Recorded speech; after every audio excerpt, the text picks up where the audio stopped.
Tov. Rapproche-toi, bien les lèvres. Premier rang. Quel faillot ce David Assuel. Premier rang, lève le doigt. Tov. Le dimanche après-midi, on étudie avec la tfila, mais théoriquement.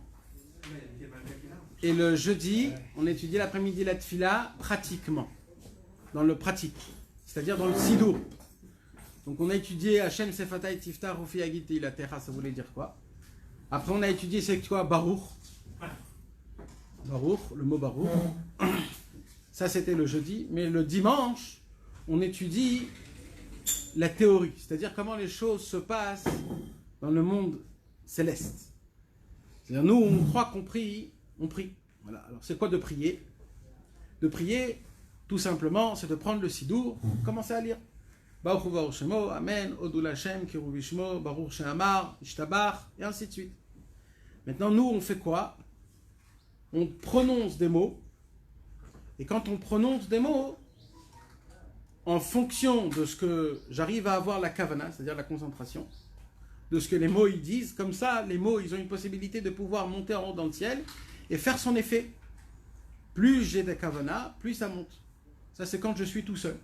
Mais quand on est Béminyan, quand on est 10 personnes, pourquoi c'est important de prier Béminyan? Parce que dans le Minyan, si tu n'as pas eu de la kavana, c'est-à-dire si tu t'es pas concentré comme il faut, c'est pas trop grave. Pourquoi c'est pas trop grave? Parce qu'il y en a 10 ou plus qui sont là, et la prière, elle monte tout ensemble. Ça veut dire que quand un homme il prie Béminyan, c'est-à-dire quand un homme il prie avec le public, c'est pas que chacun, sa prière, elle monte dans le ciel en haut comme ça, non. C'est que toutes les prières forment un seul bouquet. Et ce bouquet-là, c'est qui va le donner? C'est le Shaler Tibour. Le Shaler Tibour, c'est quoi le Shaler Tibour? C'est lui qui va donner ce bouquet à Akadosh Baruch Hu de prière et qui va monter de cette manière-là. C'est pour ça que Tibour, mes amis, c'est quoi Tibour? Tzadikim, Benonim, Rechaim. Tibour. C'est quoi Tzadikim, Benonim, Rechaim? Il y a des Tzadikim. C'est tous. C'est tout le monde. C'est tout. Ça n'existe pas de choisir un minyan que de tzadikim, ou alors de choisir un minyan que de Benonim ou que de Rechaim. Non. Hein? Relbena, exactement. C'est pour ça que là, dans les encens, il y avait l'épice qui s'appelle la Relbena qui sentait très mauvaise. Mais justement, comme elle s'associait avec des autres épices qui sentaient bonnes, alors ça donnait une nouvelle odeur qui était encore meilleure. Ça voudrait dire quoi? Ça veut dire que si moi, Chas Veshalom, je suis un rachat, et que je viens prier avec des tzadikim, ou même des bénonim, le fait que moi je viens prier, je donne aux tzadikim qui prient avec moi une prière qui est encore meilleure que s'ils auraient prié tout seuls. Donc regardez comment c'est important qu'un homme il puisse aller prier dans la synagogue, quoi qu'il se passe, parce que dans tous les cas, ta prière, elle va avoir une nouvelle odeur, quelque chose que tout seul ou avec des autres personnes, tu ne pourrais pas avoir. Mais le fait qu'une personne elle est rentrée dans une synagogue et qu'elle a prié Betsibour, grâce à ça, ça fait en sorte que la prière elle est très élevée. On le dit que à Kippour. De quoi? Comme ça, aussi. Ah, ouais, on le dit à Kippour parce qu'on veut que les gens ils viennent, même les gens qui sont... Mais en vérité, c'est pour tout le monde en vérité. Maintenant, ça c'est en général. Maintenant, qu'est-ce qui se passe quand un homme il prie? Alors bien sûr, mes amis, malheureusement, nous on est très très loin de la prière. Voilà, il faut le savoir déjà. On est loin de la prière d'une manière qui est vraiment rationnelle. La prière, c'est quelque chose que malheureusement, je ne sais pas si on a le mérite réellement de faire Béhémet une vraie prière comme il faut. C'est la raison pour laquelle Rabbi Nachman, il a tellement mis le doigt sur Hitbod des doutes. Pourquoi? Parce que Hitbod des doutes, au moins, c'est tes paroles à toi, tes demandes, c'est toi qui te mets devant Hachem et qui demande avec toute simplicité, comme c'était tout à l'époque avant. Avant, il n'y avait pas besoin de prier 3 prières, Shacharit, Mincha, Arvit. C'est quand que ça a été institué? Après la destruction du temple. Après qu'il y a eu la destruction du temple, les Juifs, on n'arrivait pas à prier comme il faut, c'était compliqué, on n'arrivait pas à quoi dire, on se répétait, ou alors on disait des choses pas importantes. Alors la grande assemblée de Jérusalem se sont assis tous, et ils ont créé donc le Sidour. Et c'est comme ça que Shacharit Mincha Arvit était institué. Alors qu'est-ce qu'ils faisaient à l'époque où il n'y avait pas Shacharit Mincha Arvit? Il nous apprend le Rambam, première halakha de Ilchot Fila, Le Rambam, il dit, tant qu'il n'y avait pas le Sidour, on avait une mitzvah de Horaïta. La mitzvah de prier, c'était quoi? C'était une fois par jour, et chacun y priait ce qu'il voulait. C'est-à-dire que l'ordre du Sidour, il a été mis à ce moment-là. L'ordre du Sidour, il a été fait Comme on le voit maintenant. comme on le voit maintenant, quand on a arrêté de parler avec Hachem. Les gens, ils ont commencé à arrêter, ils étaient fatigués, ils ne savaient pas quoi dire, ils ne demandaient pas les demandes qu'il fallait demander. Et les Chachamim, ils ont dit, quoi? Ça y est, les gens, ils vont arrêter de prier, c'est très grave. Tout le juif, c'est quoi? C'est qu'il prie. Tout le inyan du juif, c'est qu'il s'adresse à Hachem. Hachem, il a créé le monde d'une manière que quand on manque un besoin, chez qui on va aller en premier? C'est chez Akadosh Baruch Hu. Et c'est chez qui qu'on va attendre mes besoins? C'est chez Akadosh Baruch Hu. C'est tout le but, toute la raison, le fait de ce monde-ci y soit, c'est pour qu'on prie. Alors comme on a vu qu'on n'arrivait pas à prier comme il faut, c'est là que les Chachamim, ils ont institué la prière. Donc on apprend quoi, les amis? On apprend que Shacharit Mincha Arvit, c'est des Rabbanan, et Idbodedout, c'est des Horaïta. Idbodedout, c'est Mamash Minatora. C'est quelque chose qui est encore de Horaïta. Ça veut dire c'est la Torah elle-même qui t'oblige à t'adresser à Hachem et à de lui parler d'une manière la plus facile et la plus simple de ton cœur que tu as. Et maintenant on le comprend plus. Pourquoi? Parce que si maintenant on commence à prendre le Sidour, malheureusement on voit qu'on ne comprend pas tous les mots. C'est très difficile de se concentrer dans toute la prière. Alors même le Sidour, même la Tfila qu'on fait le matin, l'après-midi et le soir, c'est pas avec Kavana, donc on a un problème. Le même problème qu'il y avait à l'époque, il revient encore. S'il y aurait la grande assemblée de Jérusalem aujourd'hui, ça se pourrait qu'ils auraient fait une autre chose. Donc on a un problème. Alors comment il faut faire? Alors, malheureusement, nous on doit continuer ce qu'on doit faire. Mais il faut mettre le point sur l'Idbodedout. C'est quoi l'Idbodedout? D'avoir une conversation avec Akadosh Baruch Hu en essayant de lui parler Shifri, Kamaim, Liber, Nochach, Pene Hashem, de faire couler son cœur envers Akadosh Baruch Hu. Il y a des gens qui croient que de prier, c'est de faire des demandes. Non. C'est aussi, mais c'est pas que. Akadosh Baruch Hu, c'est de s'adresser à lui. C'est le fait de s'adresser à lui, ça s'appelle une prière. Quand tu t'adresses à lui. Ribono Shel Olam, merci. De le remercier, ça s'appelle de prouver à Akadosh Baruch Hu que tu sais que tout ce qui t'arrive, ça vient de lui. La preuve, tu le remercies. Tu remercies quelqu'un qui te donne quelque chose. Donc quand tu remercies Hachem, tu fais quoi? Tu fais montrer à Hachem que tu comprends que tout ce qu'il t'a donné, ça vient de lui. Quand il te manque quelque chose, tu prouves à Hachem quoi? Tu fais montrer à Hachem que tous mes manques, ils sont où? Chez lui. C'est pour cela que je m'adresse à lui et je les demande. C'est ça le vrai ratson d'Hachem. Qu'on puisse être totalement, ça s'appelle la Emouna. La Emouna et la Tfila qui est une seule chose. C'est ça qui fait en sorte qu'on puisse essayer de rentrer dans la Emouna et de vivre une vie qui est... Ça, c'est la simplicité des choses. Mais maintenant, le Baal Shem Tov, ce qu'on est en train d'étudier tout le temps, le Baal Shem Tov sur la Tefila, le Baal Shem Tov, il nous dévoile des points qui sont beaucoup plus élevés et beaucoup plus énormes et grandes, qu'on n'a aucune idée de ce qu'on fait quand on vient chaque matin prier. On ne sait pas ce qu'on fait. On croit qu'on vient, on fait shacharit, ça nous prend 1 heure, on rentre chez nous à la maison, terminé. Le Baal Shem Tov, lui, ce qu'il a voulu faire, c'est quoi? C'est de nous apprendre, de nous dévoiler qu'est-ce qui se passe quand un juif y prie. Et je vous rappelle pourquoi. Vous vous rappelez qu'il y a une lettre que le Baal Shem Tov il a envoyée à son beau-frère, Rabbi Gershon de Kitov. Vous vous rappelez de l'histoire? Le Baal Shem Tov, quand il était jeune, il a connu son beau-père futur. Son beau-père futur, il s'appelait Rabbi Ephraim. Et Rabbi Ephraim, il avait vu la grandeur du Baal Shem Tov. Le Baal Shem Tov, à cette époque-là, il se cachait. Personne ne savait c'était qui. Il se cachait, mamache. Et tout le monde le prenait pour un imbécile, pour un homme qui... Avant, le Baal Shem Tov, il labourait, il menait des taureaux. C'était ça son travail. Je ne sais pas comment ça s'appelle. C'était un berger de taureaux. Et il prenait le taureau, il allait avec eux dans la... Et c'était ça son travail. Et tout le monde croyait que c'était un homme rustre.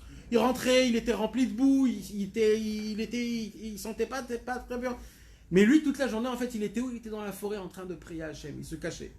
Et un jour, Rabbi Ephraim, son beau-père du futur, il a vu, il a dit, écoute, je dois partir de ce monde-ci, je sais qui tu es, et je vais t'écrire une lettre comme quoi, après que je partirai de ce monde, tu vas te marier avec ma fille. Alors il a dit, ok, il a écrit cette lettre, et il est parti, Rabbi Ephraim, de ce monde. Et après qu'il est parti de ce monde, le Baal Shem Tov, il vient chez son beau-frère, Rabbi Gershon de Kitov, et il lui fait montrer ce papier-là. Et dans le papier, il lit, il voit que son père a écrit que lui, cet homme rustre là, le Baal Shem Tov, va se marier avec ma sœur. Il a dit, quoi? Mais c'est pas possible, c'est sûr qu'il lui arrivait quelque chose. Tu sais lire, tu sais écrire. Et le Baal Shem Tov dit, non, je sais rien du tout.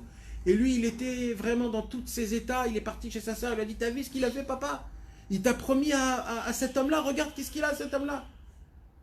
Elle a dit, si papa il a promis, c'est que c'est quelqu'un d'important. Et elle était prête à le recevoir. Ils se sont mariés, même elle ne connaissait pas c'était qui le Baal Shem Tov. Personne au monde connaissait c'était qui le Baal Shem Tov. Personne au monde. Le Baal Shem Tov, il allait dans la forêt. Pendant 12 ans, le Baal Shem Tov, il était enfermé toute la semaine, il venait que le Shabbat. Et toute la semaine, il était enfermé, il faisait du tit. Ça s'appelle du ciment à l'époque. C'était ça son travail. Il faisait du tit.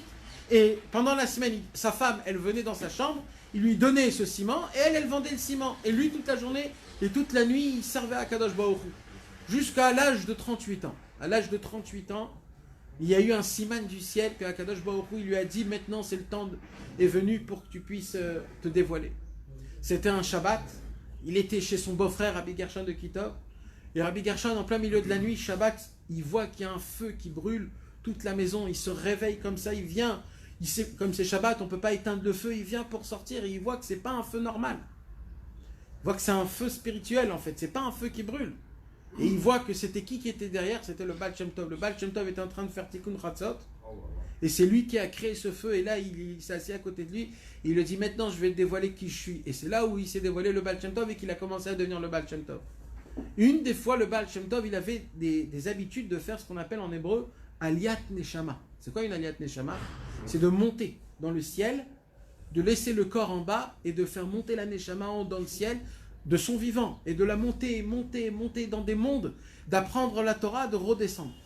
Un jour, le Baal Shem Tov, il a dit, je vais monter le plus haut possible, il faut que je voie le Mashiach. Alors il monte dans le ciel, il monte de palais en palais, de palais en palais, et partout il demande où il est le Mashiach, où il est le Mashiach. Et quand il pose la question, tout le monde lui dit, il y a un palais qui s'appelle Ken Tzipor, le nid d'oiseau. Et on lui dit, là-bas, c'est là où il est le Mashiach. Et là-bas, il est assis avec Avraham, Yitzhak, Yaakov, Moshe, Aaron, Yosef et David, les 7 bergers. Et il monte, jusqu'à qu'il arrive dans ce fameux palais. Et quand il arrive là-bas, qu'est-ce qui se passe? Il s'assoit devant le Mashiach, et là il lui dit au Mashiach, Mashiach, c'est quand que tu viens? Et Mataïka Atimar. Qu'est-ce qu'il lui a répondu?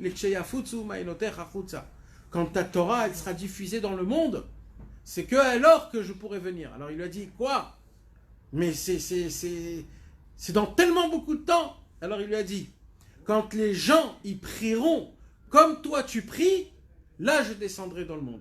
Et là le Baal Shem Tov, il a commencé à pousser des cris de soupirs, de détresse. C'est pas possible. Mais c'est quand que les gens ils vont prier comme moi? Jamais les gens ils vont prier comme moi. Comment ils peuvent prier avec ma kavana? Alors le Mashiach il lui a dit des choses et on ne sait pas ce qu'il lui a dit. Et toute cette histoire c'est quoi?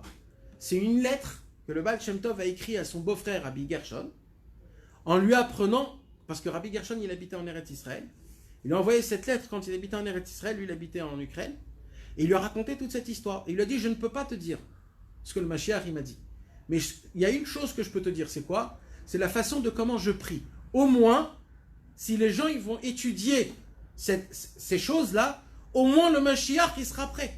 Donc là, mes amis, c'est quoi notre étude qu'on étudie tous les dimanches après-midi? C'est ce que le Mashiach, c'est ce que le Baal Shem Tov a appris du Mashiach, et que le Mashiach lui a dit, quand les gens prieront comme toi, là je descendrai. C'est ça ce qu'on étudie. Quoi? Le Baal Shem Tov, il essaye de nous faire montrer qu'est-ce qui se passe quand on prie. Donc on a déjà étudié 2 cours sur le Pirouche de Tzohar Tassel Ateva, où on a expliqué déjà que dans chaque lettre, en fait chaque lettre, c'est un récipient, c'est un monde, où dedans il y a énormément de lumière, et mon travail, c'est de prendre ma neshama et de la faire rentrer dans chaque lettre des mots de la prière. Par exemple, quand je commence à dire Modéani, alors c'est quoi la première lettre? C'est le même. Modéani. Dans le même, il a une forme qui est très spéciale. Nous, on doit s'imaginer dans notre tête que la lettre même, elle est énorme. Elle est très, très, très, très grande. Elle est plus grande que le monde en entier. Et dans le même, il y a une quantité de divinité, de Elokut, qui est énorme, une lumière d'Hachem qui est très spécifique à la lettre même. Très spécifique à la lettre même. Les autres lettres n'ont pas cette lumière. C'est que la lumière qui appartient à la même, qui a cette forme, qui a une couleur, qui a un goût. Il y a même un goût. Et il dit, moi, c'est quoi mon travail? C'est que je ne peux pas l'atteindre. Pourquoi je ne peux pas atteindre cette lumière? Parce que c'est mamash la lumière d'Hachem, c'est le Or En Sof. C'est comme ça qu'Akadosh Baruch Hu, il s'est dévoilé au tout début de la création du monde. Comment il s'est dévoilé? Par des lettres. Et les lettres, c'était des lumières à l'époque. Alors, comment je peux avoir un contact avec ça? Comment je peux goûter ça? Comment je peux avoir cette chose-là? Il dit le Baal Shem Tov, tu dois faire rentrer ta Neshama dans cette lettre. Comment? Il dit le Baal Shem Tov, en la prononçant. Tout simplement. Juste en la prononçant, mais pas vite fait. Par exemple, il dit le Baal Shem Tov, tu dis Modéani. Quand tu dis Modéani, tu fais... Ça c'est un exemple, hein, mes amis. Vous pouvez le faire dans Shema Israël, par exemple. Ou alors dans la Mida. Le Baal Shem Tov, il dit, on ne peut pas, quand on commence à essayer de réfléchir de cette façon-là, on ne peut pas le faire dans toute la prière. Parce qu'après, toute la journée, tu vas prier. Tu ne pourras pas... Alors il dit, le Baal Shem Tov commence déjà par un mot, une lettre. Choisis une lettre que ça te touche le plus dans toute la tfila. Alors il y en a que ça leur touche la Parnassa, dans Shema Kolenu. Il y en a que ça leur touche Ashivenu Avinu le Toratecha, Slach Lanu, ou alors Atachonen la Damdat, ou alors Vetechezena Enenu Bishufradet. Chacun choisit Baruch She'amar. Il y en a que ça lui parle plus Alléluia, Alléluia el Bekocho. Chacun il doit choisir un endroit où il se sent, où ça le parle dans la prière. Ça lui parle à lui. Et dans ce moment-là, il ne doit pas le faire en grande vitesse. Il doit s'arrêter et il doit fermer les yeux et il doit essayer de regarder en face de lui les mots qui sortent de la lettre, les lettres qui sortent du mot, qui sortent de ta bouche. Par exemple, Modéani lefanecha. Modéani, c'est quoi? C'est la première chose que tu demandes à Hachem. Tu fais quoi? Tu dis merci d'abord. Tu dis merci à Kadosh Baruch Hu, tu m'as ramené. C'est le premier mot, la première parole que tu dois dire quand tu te réveilles. Dans le mot Modé, Ani, il y a une quantité de lumière qui est inestimable, on ne peut pas s'imaginer. Maintenant, c'est une lumière que normalement on doit la goûter. Pourquoi à l'époque, mes amis, quand ils priaient, ils chantaient, ils dansaient, ils ressentaient des lumières, ils ressentaient une simcha. Il y avait des endroits où ils sentaient une peur, une crainte. Il y a des endroits où ils se sentaient amoureux d'Hachem. Ou il y a des endroits où ils sentaient qu'Hachem les adore. Parce que Béhémet, dans chaque partie de la prière, c'est comme un plat. Dans un plat, il y a du riz, il y a du maïs, il y a des petits pois, il y a le poulet, il y a de la viande, il y a de la sauce, il y a plein de variétés. Il y a le plat qui accompagne, il y a le plat au début. Comment s'appelle le plat au début? Les entrées. Après, il y a des entrées un peu comme ça, il y a des entrées comme ça. Après, il y a le plat principal. Après, il y a un dessert. Après le dessert, il y a encore un autre dessert. Il y a plein de... C'est quoi tout ça, mes amis? C'est ça la prière de Shacharit. Au tout début, il y a les corbanotes. C'est quoi les corbanotes? C'est le plat d'entrée. On se rappelle de ce qu'il y avait à l'époque dans le Beth Amikdash. Après, il y a les salades, les psoukés des Zimra. On commence à chanter Hachem. On goûte des variétés. C'est pas obligé, mais c'est une variété. Après, on commence à goûter le premier plat, le poisson. Là, ça commence Yotzeror. Là, on commence à s'approcher du Kriyat Shema. Après, il y a le Kriyat Shema. Après, il y a la Hamida, la viande, les pommes de terre, le plat principal. Après, on descend petit à petit, on commence à faire Tachanoun, Nashré ou Valetzion. Ça commence à avoir une sorte de dessert. Après, il y a aussi un autre dessert. Il y a le sucré, il y a le salé. Après, il y a à boire chaud, il y a à boire froid. C'est un plat, pas un plat, un festin spirituel pour la Neshama. Quand on commence du Sidour, depuis Modéani jusqu'à Alenu les Shaber, sans rater une page, essayez de voir si je me trompe, mes amis. Faites-le, comment on dit? Tivdekou, faites le test.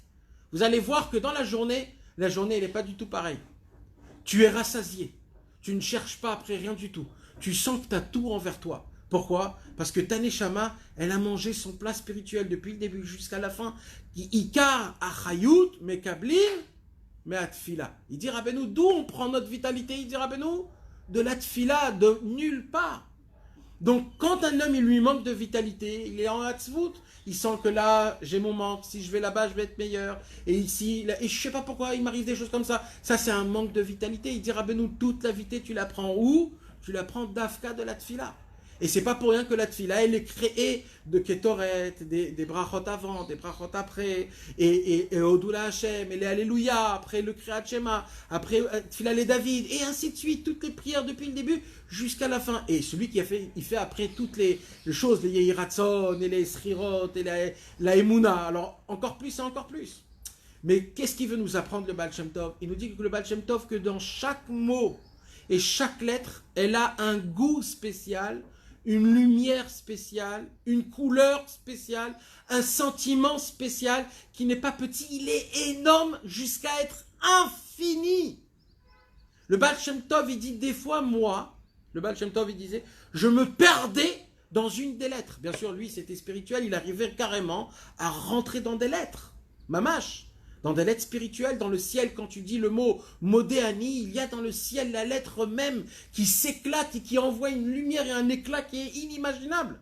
Maintenant, cette chose-là, elle t'appartient à toi. Pourquoi? C'est toi qui l'as allumée. Tu t'imagines si tu la goûtes, si tu la touches, si tu la vois, si tu la sens, cette lettre, combien elle peut te faire du bien?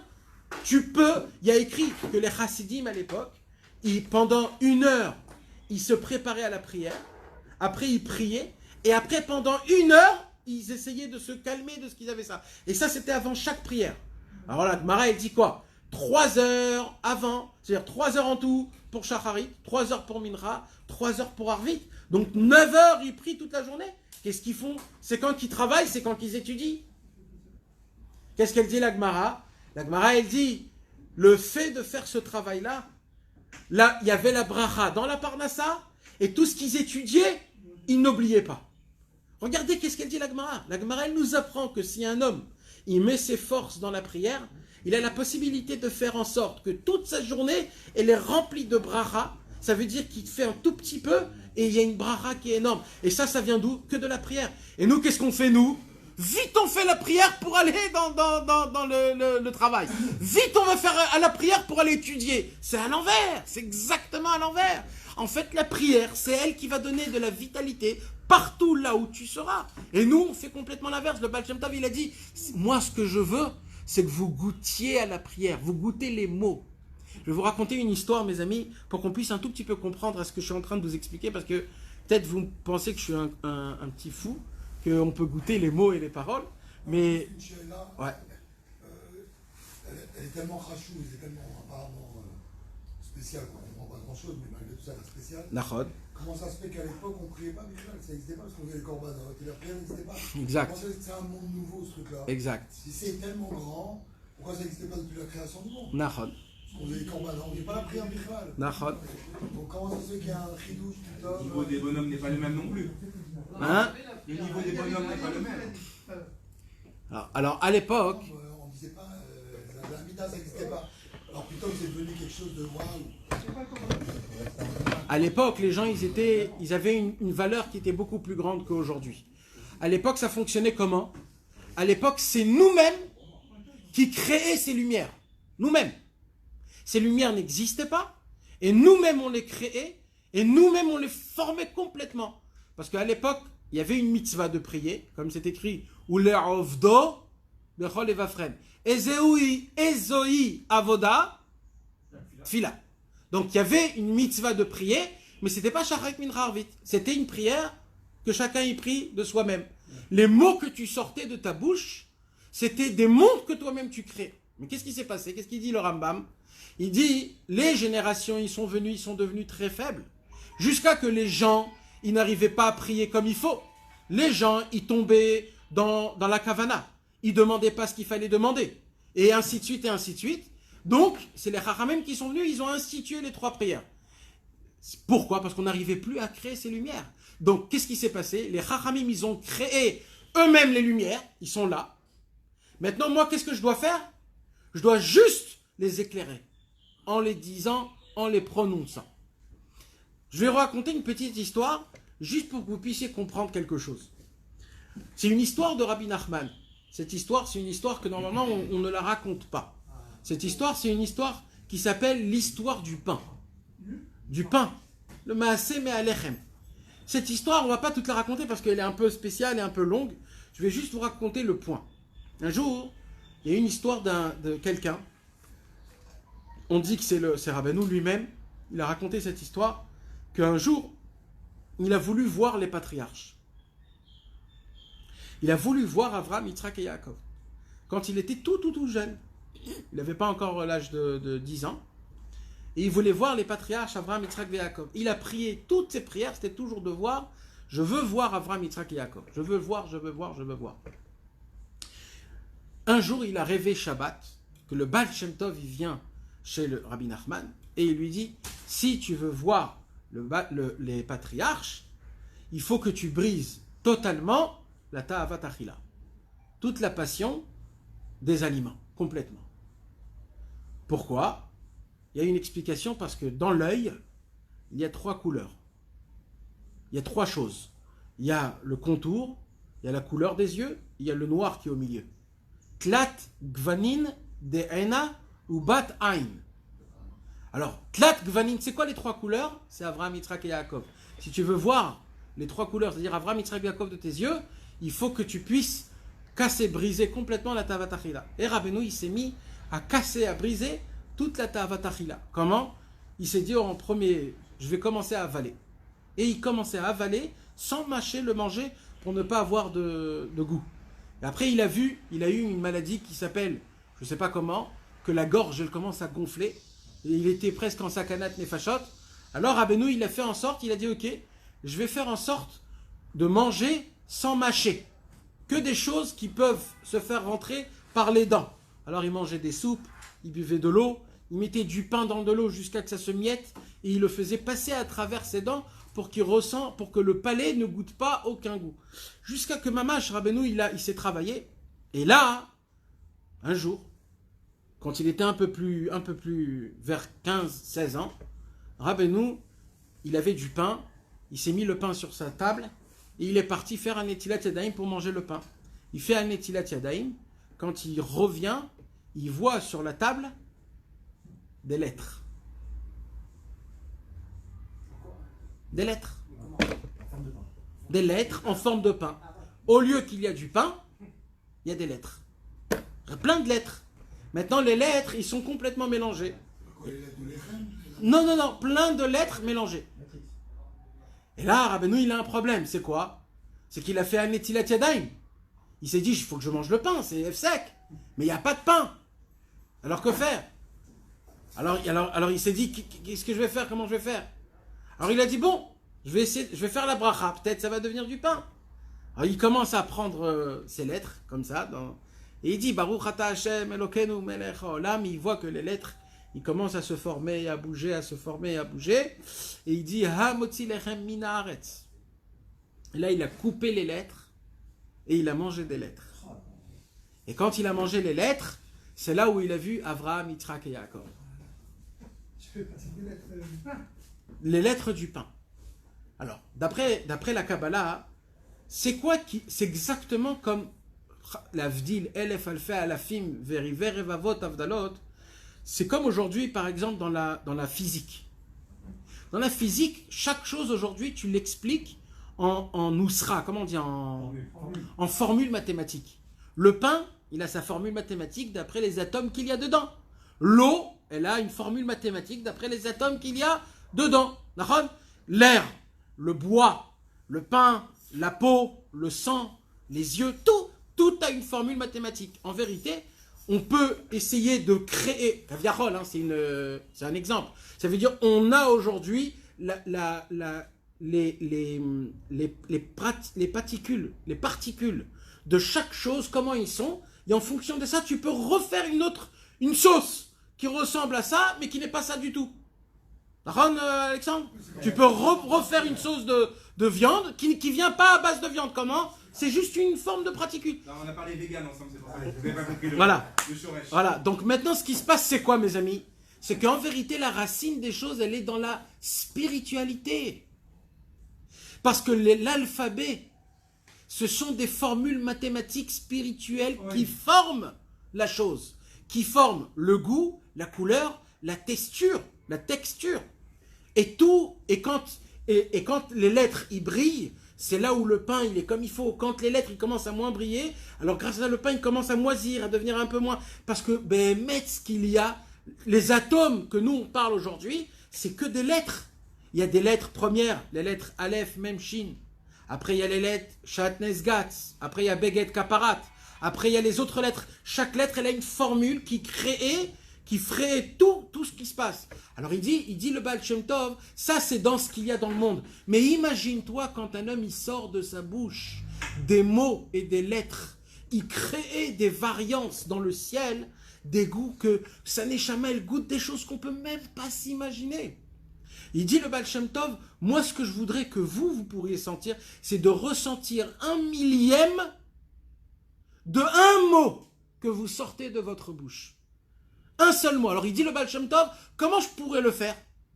Parce que c'est pas une chorma, c'est pas quelque chose qui s'explique. C'est quelque chose qui se sent. Alors il te dit le Baal Shem Tov, je vais essayer de vous le décrire.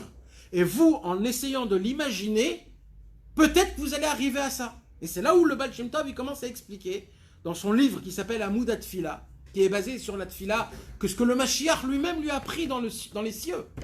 C'est quoi? C'est que dans chaque lettre, c'est un monde en entier. Maintenant, la lettre même de Modéani, c'est pas la même lettre que quand je dis un autre mot où il y a le même.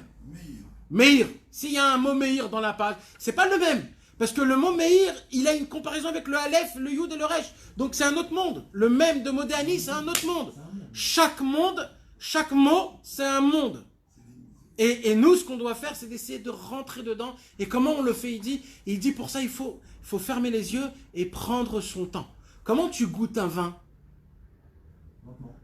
D'abord, tu le prends, tu l'aères, il respire un petit peu, tu le tournes dans ta coupe, tu le sens, tu le fais rentrer dans ton palais, tu le fais bouger, tu le rejettes, tu le remets, tu regoutes, tu essayes de voir s'il est comme ça, s'il est comme ça. Le vin, mais c'est ça les mots de la Torah et de la Tfila. C'est de goûter des prières mamash. C'est ça. Le Baal Shem Tov, il nous dit que la Tfila, c'est pas juste tu viens, tu fais ta prière et tu te barres. C'est pas ça Shacharit, mes amis. Shacharit, c'est un voyage. Mincha, c'est un voyage. Arvit, c'est un voyage. Alors, surtout ne vous dites pas, puisque je ne peux pas le faire, alors ça sert à rien. Ma pitom. Je sais que même moi, je ne pourrai pas le faire. Peut-être au moins une fois dans ma vie, peut-être je pourrais le faire. Mais juste le fait de le savoir, quand tu vas te mettre dans mon shacharit, ça ne sera pas la même. Parce que mettre, c'est un voyage. Économique là. Oui. Au moins que tu sois dans l'avion. Même si tu n'es pas dans le business class, au moins tu es dans le economy class. On monte dans les mondes. Dans tous les cas, on monte dans les mondes. Notre Neshama, elle goûte, elle. Ce qu'il veut le Baal Shem Tov, c'est que même mon corps, il puisse goûter. C'est quelque chose qu'aujourd'hui, il dit le Baal Shem Tov, je vais vous donner un exemple. On a le temps là? Bien sûr qu'on a le temps. Quelle heure il est? 35. Ah. Le Baal Shem Tov, il dit comme ça, écoutez bien. Il dit ce qu'on appelle, ça existe dans la Gdusha. Il dit, le Baal Shem Tov, vous savez qu'est-ce qui se passe quand on prend un nom et on le répète? On le répète plusieurs fois. Quand on répète le mot, par exemple, Baruch She'amar Ve'aya Haolam. C'est-à-dire quoi? Baruch She'amar Ve'aya Haolam. Béni celui qui a dit que le monde soit. C'est une belle parole. Baruch She'amar Ve'aya Haolam. Baruchu. Qui soit béni. Il est béni. Toi, tu te dis, je voudrais maintenant vivre ça. Baruch She'amar Ve'aya Haolam. Baruchu. Il dit le Baal Shem Tov, comment je pourrais essayer de goûter à cette parole-là? Alors il dit le Baal Shem Tov, réveille-toi un peu tôt, essaye d'avoir un peu de temps, d'aller nulle part, tu n'es pas obligé d'être dans la synagogue, tu peux commencer ta prière chez toi à la maison, après tu viens dans la synagogue, et tu t'assois avec Baruch She'amar Ve'aya Haolam Baruchu, et tu essayes d'enlever tout ce qui est autour de toi dans ta tête, tu essayes de le déshabiller. Ça veut dire, je ne dois pas aller à 10h à la banque, à 11h, j'ai pas de rendez-vous. À midi, je dois pas... J'ai rien. J'ai rien. Le monde, pour moi, il s'éteint là tout de suite. Il s'éteint. Le monde, il arrête de tourner. Il n'y a plus rien dehors. Il n'y a plus de rien. Le monde, il s'éteint complètement. On n'entend plus rien. On n'entend qu'une seule voix. C'est laquelle voix? C'est ta propre voix. Et que quand tu dis Baruch She'amar Vaya Olam, tu fais résonner cette phrase dans le monde en entier, que le monde entende Baruch She'amar Vaya Olam, Baruchu. Il dit le Baal Shem Tov, répète cette phrase une fois, deux fois, trois fois. Essaye de voir les lettres du bet. Baruch She'amar Vaya. Et il dit le Baal Shem Tov, tu verras, le cerveau, quand tu répètes une information plusieurs fois, le cerveau, il rentre dans une sorte de sommeil. Pourquoi dans des cours, il y a des gens qui s'endorment? Parce que des fois, il y a des gens que quand l'information, elle n'est pas comme il faut, le cerveau, il arrête de capter l'information et il se met en mode je vais m'endormir. Mais c'est comme ça qu'on s'endort. Il dit le Baal Shem Tov, quand tu t'endors, avant que tu t'endors un tout petit peu, il y a ce qu'on appelle le maté vélo maté. C'est-à-dire, tu es là et tu es pas là. Ta neshama, elle dit, je sors ou je sors pas. Il dit, à ce moment-là même, il y a comme une sorte de transe que tu sens. C'est le réga, c'est l'instant avant de dormir. C'est mamage l'instant où tu es là et pas là. Pas dormir, hein, ça veut dire de s'évader, quoi, ça veut dire de fermer les yeux. Il dit le Baal Shem Tov, en vérité, là, c'est ta neshama qu'elle est prête à ressentir ces mots. Mais pour cela, il faut le répéter plusieurs fois. Baruch She'amar Vaya Olam Baruchu. Baruch, petit à petit, lentement. Et il dit, et d'un coup, tu vas entendre, quoi? Alors, on va parler de ça aussi. Qu'est-ce qu'il dit le Baal Shem Tov? Il dit, Baal Shem Tov, moi, ça me suffit que dans ton corps à toi, ça résonne ces mots. Que tu n'entends que ça, Baruch She'amar. Que tout ton corps résonne. Et là, il dit, tu vas ressentir tes téphilines. Tu vas ressentir le talit. Tu vas ressentir quoi? Que tu n'as pas envie de continuer. Tu te sens bien dans le Baruch She'amar Vaya Olam Baruchu. Tu goûtes d'un coup, tu vas avoir quelque chose de spécial. Demain, quand tu vas passer dans ce Baruch She'amar, il ne sera pas pareil. Ça s'appelle une sorte de mantra comme ça que tu arrives à faire entrer. Quand tu n'arrives pas à dire, à parler, tu dis Ribono Shel Olam. Exactement. Rabbeinu, il a dit, même quand on ne sait pas parler, alors quoi? On répète Ribono Shel Olam. Un jour, Rabbeinu, il est venu quelqu'un, il lui a dit, il y a quelqu'un qui arrive à étudier 1000 pages de Gemara. Et il y en a qui disent qu'il avait dit qu'il arrive à faire une chazara de 1000 pages de Gemara. Et qu'est-ce que Rabbeinu lui a dit? Moi, j'ai un élève qui arrive à dire 1000 fois Ribono Shel Olam. On apprend de là, mes amis, qu'est-ce que c'est? C'est quoi ce Inyan? C'est pas stam de répéter et de se dire... Alors, maintenant, on pourrait poser cette question. Oh là là, ça me rappelle le bouddhisme. Parce que le bouddhisme, ils font ce genre de choses-là. Alors, c'est quoi la différence entre ce que les goïms ils font et ce que nous on fait? C'est que le tahlit du bouddhisme et de tout cela qu'ils essayent de faire ce genre de choses, c'est quoi le tahlit à eux? C'est pour arriver à une... Oui, mais ça veut dire c'est pour arriver à une shalva tanefesh, pour arriver à un apaisement, d'être bien. C'est ça Moi, mon but, c'est pas pour arriver à shalva tanefesh, c'est pour m'attacher à Hachem. C'est ça toute la différence. C'est pour ça que c'est pas pareil. Et c'est pour ça que c'est très important de le savoir. C'est que je le fais pas parce que je veux être mode yoga, y a rien qui me pénètre. C'est pas ça. C'est que moi, en fait, je veux m'annuler moi-même, pour ressentir Akadosh Baruch Hu à travers la prière. Maintenant, de tout ce qu'on apprend. Il a fait le Rav Zio d'un coup quand on lui a coupé la jambe. Il n'a pas voulu qu'on l'endort. Et il a fait ça. Il a fait la Hidabkout comme ça. Il a fait la Hidabkout et il n'a pas les harguiches. On en retirera de le Rav Zio. C'est comme ça le Hémet. Le Hémet, en vérité, ça doit même pas nous étonner. Parce que Hémet, quand un homme il goûte les prières, là, le mot, ce qui se cache derrière les prières, quand tu goûtes ces choses-là, après c'est terminé. Vous savez, mes amis, un jour, la maman de Rabbeinu, elle a appris que Rabbeinu, il a arrêté de manger. Arrêté de manger. Elle a appris que Rabbeinu, il arrête de manger. Rabbeinu, il s'est arrêté de manger. Il ne pouvait plus manger. Il ne mangeait pas. Il buvait un tout petit peu d'eau comme ça, juste comme ça, pour qu'il y ait un peu de... Mais il ne mangeait rien. Sa mère, elle a appris ça. Elle a dit, oh là là, vite. Elle habitait à Mejibouj, lui, il habitait à Breslev, c'est très loin. Elle a pris une calèche, elle est partie. Elle est partie pour le gronder. Et elle a voyagé, elle est arrivée chez Rabbeinu, il lui a dit, mon fils, j'ai appris que tu as arrêté de manger. Mais qu'est-ce que tu fais? Qu'est-ce qu'il lui a répondu, Rabbeinu? Il lui a dit, maman, j'ai des élèves que eux, ils mangent et ils boivent la Torah et la Tfila. Ils n'ont plus besoin de manger. Pour eux, Achorma techaye et baalea. La sagesse et la prière, c'est ça qui donne de la vitalité à leurs partenaires. On a une possibilité, mes amis, tellement c'est puissant. Moi, je ne vous parle pas de ça qu'on va atteindre ça. Je vous parle de ça pour que vous puissiez comprendre quel impact il a chaque mot de Tefila, de pouvoir à te rassasier d'une manière physique, que tu arrives à manger des lettres de la Tefila et de la Torah, comme Rabbeinu il avait mangé le pain avec des lettres, c'était que des lettres. Il y a une possibilité pareille. Et que malheureusement, quand on prie trop vite, ou alors sans trop de kavana, regardez combien on perd de qualité, de bonnes choses. Et c'est ça, mes amis, que nous, en parlant de ça, bien sûr, nous, on ne peut pas atteindre ces niveaux-là, mais le fait qu'on en parle, ça crée une envie, un ratson. Et si on a du ratson, on a tout gagné. D'avoir du ratson, un jour dans sa vie, un jour, Rabbeinu, il a dit dans la Torah Kouf Yudbet, Torah 112, Rabbeinu, il dit, Alvaï, c'est-à-dire, Alvaï, j'espère, ça veut dire que un jour, on puisse dire, une fois dans la vie, un seul mot, un seul moment, une parole de vérité devant Hachem. Une fois dans notre vie.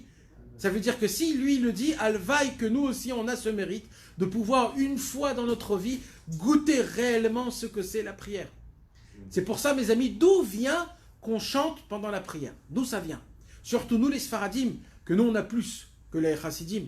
Eux, ils ont une autre façon de chanter, mais nous les Sfaradim.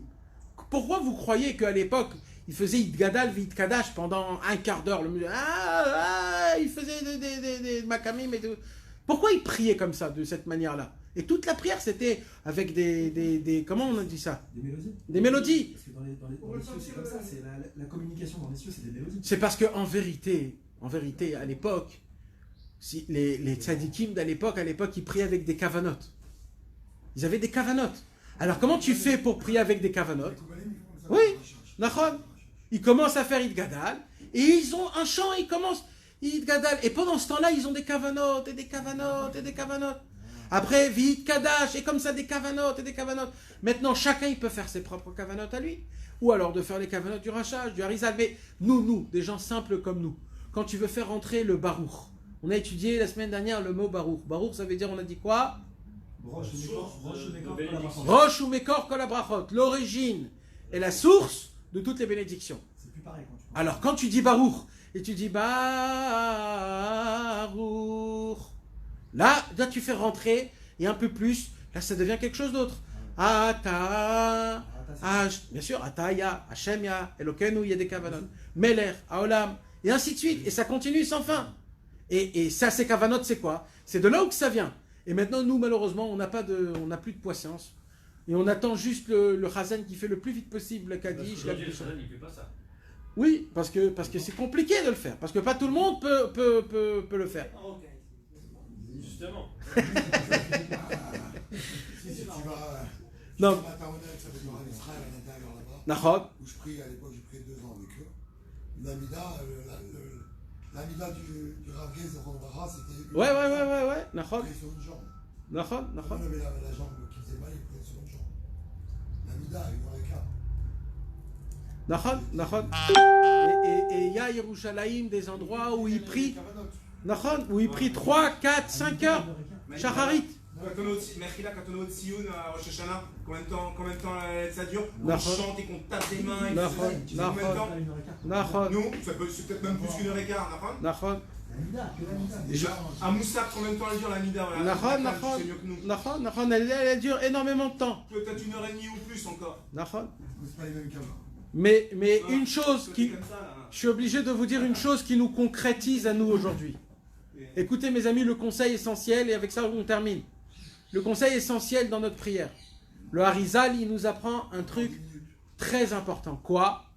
Le Harizal, il dit, quand un homme, il est triste, ou alors quand un homme, il est pas triste, mais il n'est pas joyeux. Il est entre les deux. Il a une sensation qui est entre les deux. Il dit le Baal Shem Tov, la façon de comment il va prier, l'air de la façon de comment elle va prier, elle n'est pas top. Il dit par contre, le Rizal, si un homme il est joyeux et il prie, même qu'il prie très vite, même qu'il prie sans concentration, même qu'il prie comme ça, le fait qu'il est joyeux, l'air de la façon de comment il va lire, il dit, cette air-là, elle va faire en sorte que tous les mots de la prière, ils vont monter dans le ciel, rien que parce qu'il était Bessimcha. C'est la voix des vendeurs. Un vendeur, quand il est de bonne humeur, il peut vendre. Nahon, exactement. Il est pas bien, il est Exactement. Son col, il est différent. Exactement. Et toi, tu veux que ta prière, elle soit reçue? Quand tu es Bessimcha, tout de suite, elle est reçue là. Donc, il nous apprend ici, le Baal Shem Tov, il dit quoi? Il dit, en vérité, celui qui fait ça, il peut arriver à une simcha qui est énorme.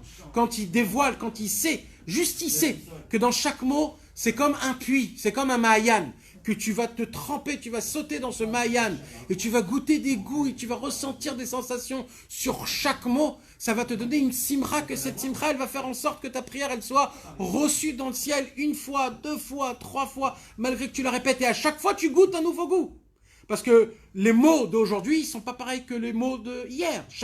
Chaque jour, le mot, il est autre part. C'est un autre mot. Tu goûtes un autre goût. Donc c'est infini, mes amis. Et la prière, c'est ce cours, il fait en sorte que dans notre tête, au moins, on comprend que de prier une prière, c'est pas juste pour se rendre quitte. C'est un voyage complètement qu'on fait pour arriver dans un endroit qui est énorme. Alors juste dans les mots, je vais le dire et je vais le traduire. Betfila, tsarich, lasum, kol, kocho, badiburim. Dans la prière, il faut mettre toutes ses forces dans les paroles. Veyeler kach, meot leot. Et comme ça, il faut qu'il aille de lettre en lettre, en être. D'être. En vérité, c'est un voyage. Il dit veyeler. C'est un voyage. C'est un vrai voyage que tu fais depuis Baruch jusqu'à Shehamar. Et Veaya à Olam. Ce sont des voyages que tu fais. Il y a une Torah dessus dans l'Ikouté Moharan, si vous voulez la voir, regardez après chez vous à la maison. La Torah 65. Vayomer Boaz el Ruth. Baal Asadeh. Là-bas, Rabbeinu, il dévoile des secrets sur le mot, que chaque lettre, elle arrive, elle t'enlace, elle t'embrasse. Et elle te dit, oh là là, qu'est-ce que je t'aime, merci que tu m'as dit. Et il dit, dès que tu dis la deuxième lettre, Baruch, le Resh, le bête, il dit au Resh, mais ne me laisse pas, je veux être avec toi. Et le Resh, il vient, il s'enlace avec toi. Et tu laisses tomber le bête. Et le bête, il se dit, moi, qu'est-ce qu'il en est? Et il dit, Rabbeinu, et le secret, c'est de prier toute la prière en un seul mot. De toujours se rappeler, de toujours le premier mot que tu as dit pour rester avec elle. Ce sont des kavanotes qu'on ne peut même pas s'imaginer. C'est des choses qui sont très élevées. Mais juste le fait d'en parler et d'y croire et de savoir que ça se passe, même si moi, je ne le fais pas, ça se fait dans le ciel. Le fait que je le dis, tout simplement. Surtout, mes amis, on apprend l'importance de Areni Mekacher et Tatsmi. Pourquoi il faut dire Areni Mekacher et Tatsmi? Parce que quand on dit Areni Mekacher et Tatsmi, c'est qui va faire ce travail? C'est Rabbeinu. Il va prendre notre prière et il va faire avec ça notre travail. Qu'est-ce qu'il a dit, Rabbeinu? Donnez-moi des pierres et du ciment et moi je vais vous construire des palais royaux. Comment la prière elle s'appelle dans les kavanotes du Harizal? Echalot. Il y a Echalava, Echalaïra. C'est des palais. Rabbeinu il disait donnez-moi des pierres et du ciment. C'est quoi les pierres et le ciment?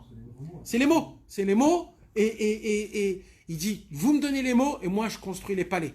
C'est pour ça qu'il faut dire Areni Mekacher. Parce que Mamash, c'est ça qu'il fait. Quand nous on n'arrive pas à prier comme il faut, le tzaddik, lui en dans le ciel avec notre prière, il prend tous les mots, il crée ce qu'il faut créer, ce que nous normalement on doit créer. Et là, grâce à ça, après on peut s'attacher plus à la tfila et avoir un contact avec la prière. C'est pour cela, mes amis, la prière, c'est pas quelque chose qu'on jette, c'est pas quelque chose qu'on veut le faire vite. La prière, il faut le kiffer. Il faut se préparer. Ça commence par faire Netilat Yadayim. Vous savez, mes amis, qu'il y a une halakha de faire Netilat Yadayim avant de prier? Sans bracha. Sans bracha. C'est important. C'est pas une ségoula, mes amis. Les gens, ils croient que c'est stam. C'est très important. Surtout avant Moussaf de Shabbat. Moussaf, parce que Moussaf, c'est le plus haut de toute la semaine. Tu sors et tu fais Netilat pour faire Mincha et Arvit et Shacharit. Alors, Shacharit, c'est moins important. Pourquoi c'est moins important? Voilà, parce que tu l'as fait ce matin. Mais comme Mincha, c'est en plein milieu de la journée, et Arvit, c'est aussi un peu tard, alors normalement on doit faire... C'est sur ça qu'il a dit le Baal Shem Tov, il sera comme moi, celui qui fait Netilat Yadayim, non? Non, le Toldot Yaakov Yosef, comment il s'est rapproché du Baal Shem Tov? Le Toldot Yaakov Yosef, c'était un litaï, Il n'était pas du tout dans la chassidoute. Misnogé. Et lui, un jour, il a voyagé avec le Baal Shem Tov dans la même calèche. Et d'un coup, le temps de Mincha est venu.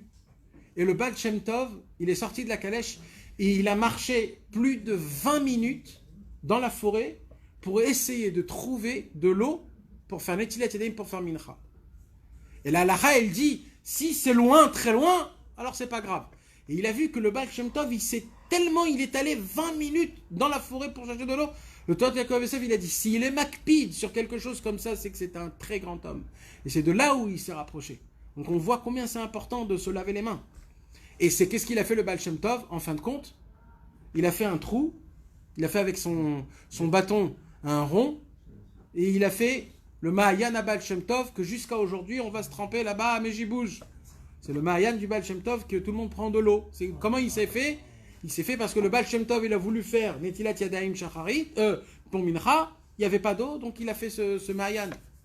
Et aujourd'hui, c'est devenu une ségoula pour ce Mahayan, cette eau-là. Donc on voit que c'est pas stam. Quand un homme, il arrive à se laver les mains, c'est aussi pareil. Quand un homme, il est avec sa femme, il doit aussi se laver les mains avant.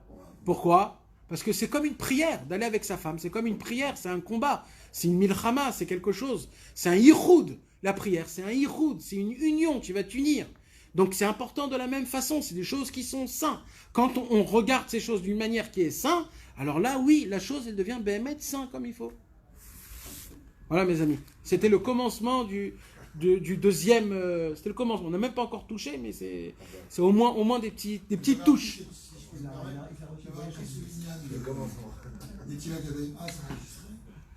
Non, vas-y, continue. Si, c'est enregistré, tout le monde va t'entendre. Non, je l'ai arrêté là.